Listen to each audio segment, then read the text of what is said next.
Hello everyone, this is iKonakona playing some Modern Warfare 3 on the Xbox, and if you're wondering why I only got it for the Xbox, it's because I cannot stand hackers on the PC. I had enough hackers with Modern Warfare 2 and Black Ops on Steam that I just said, you know what, if I'm going to play some kind of Call of Duty, I'm going to get the Xbox only version because one, it's a little bit more fair, I think, because you're not really dependent on, your PC specs. Because, the guys who have a really hardcore, really high performance PC will probably have an advantage.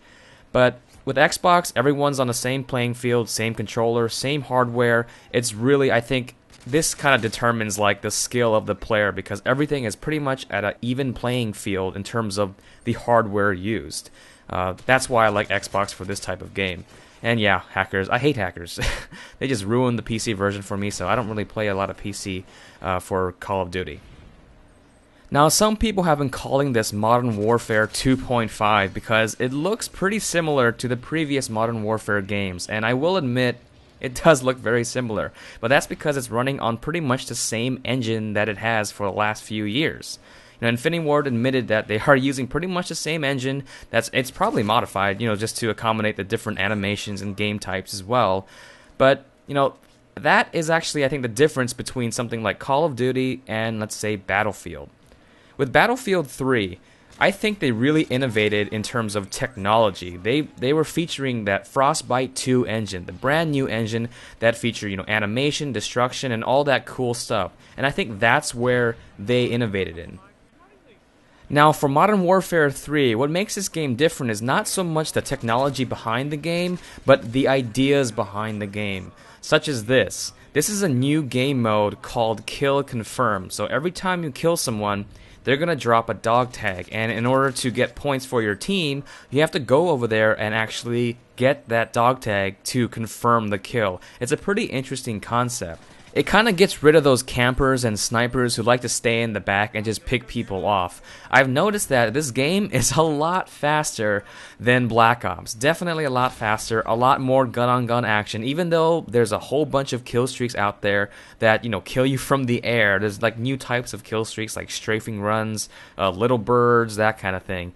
But still, with this game, it's still a lot of gun-on-gun action, and it is very, very quick pace. So you have to be really quick on your feet, make quick decisions and smart decisions, and especially in this game mode, Kill Confirmed, you can't play it as a team deathmatch mode. It's just, you're not going to do well if you're going to do that. You have to make sure that, the area is clear before you actually go out and get a dog tag. And actually, this concept of dropping a dog tag, you can actually use to kind of set up traps for the enemy. Now, for this game mode, I've noticed that there are two things that have been helping me a lot when I play this, and that is the UAV, obviously the UAV, because, well, the UAV is actually useful in pretty much all types of game modes. But the UAV is very, very helpful because it lets you know where the enemy is, and, if you see a dog tag out in the open, and it's surrounded by these red dots, don't go get it because, you're going to die, and then you're just going to end up giving the other team a dog tag. So the UAV is really helpful. Now, another thing that I found out that really helps with this game mode is silenced weapons, so having a silencer on your gun. And what I've noticed is that when I have a silencer on my gun, I can kill people and not alert the enemy of my kill, basically. Because when you start to move around, you're running around, you get a really quick kill. If you kill them with a silencer, you won't show up on the mini-map if you're firing. And so you can easily get that kill and silently go and try to pick up that dog tag without alerting the enemy. Now, in this particular game, I'm not actually playing with anyone on my friends list, and so I don't have a party. I'm not really talking to these guys, so I'm kind of working alone right now, and it's kind of difficult because, when you get a kill, you kind of want to, talk to your teammates and tell you, hey, I got a kill, maybe you can go pick it up, because sometimes people just walk right past dog tags, and it's a pain because it's like, come on, go pick it up, you're right there, you're safe. But I've also been playing with some of my buddies on Xbox, and just like Team Fortress 2, you will benefit from talking with your teammates, just like any game actually. If you just keep on talking with them, doing callouts, letting them know where enemies are, and in this particular situation, letting them know that you got a kill and there are dog tags around, it can be very, very useful to just talk to them. And since this is on Xbox, there's no typing, so you can't type out like, you know, Spy Pyro or anything like that.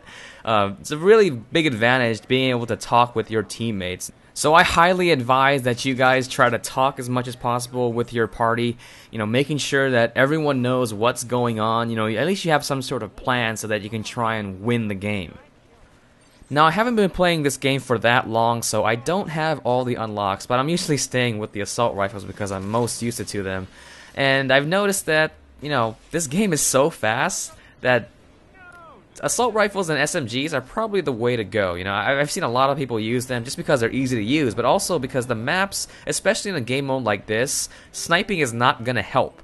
Even if you snipe someone from far away, the enemy team is just going to get that dog tag and deny that kill. And so, you know, sniper rifles, and I'm sure there are a lot of people out there, you know, learning how to quick scope, and, you know, I'm not a quick scoper, by the way. I see no point in quick scoping and no scoping and 360, 720 no scope. I don't see the point of that actually, because if you're trying to win the game, that's not going to help you. So, yeah, I mean, probably the way to go, especially for me at least, is going to be assault rifles and SMGs, just because this type of game mode, you're going to have to be moving around very quickly, and you're going to be constantly just getting flanked from the side here. You can see that it's a lot easier with the, you know, with the assault rifles to do well in this type of game mode.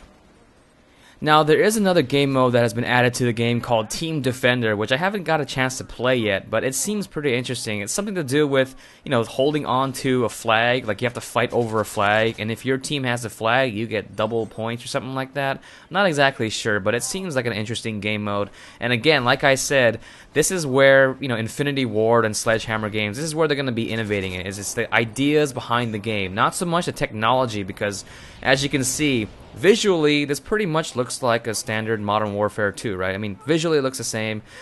They did change a few things I noticed, by the way, like the running animation.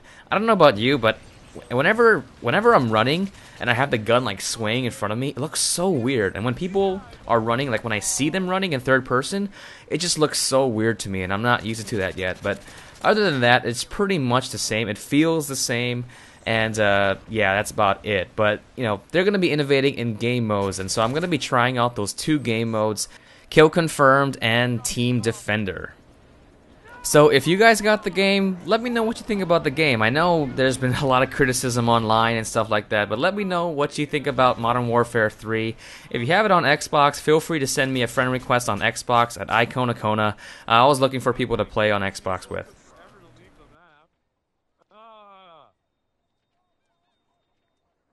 So, Modern Warfare 3, it's been a lot of fun so far, and man, a lot of new games coming out, and I haven't been playing a lot of TF2.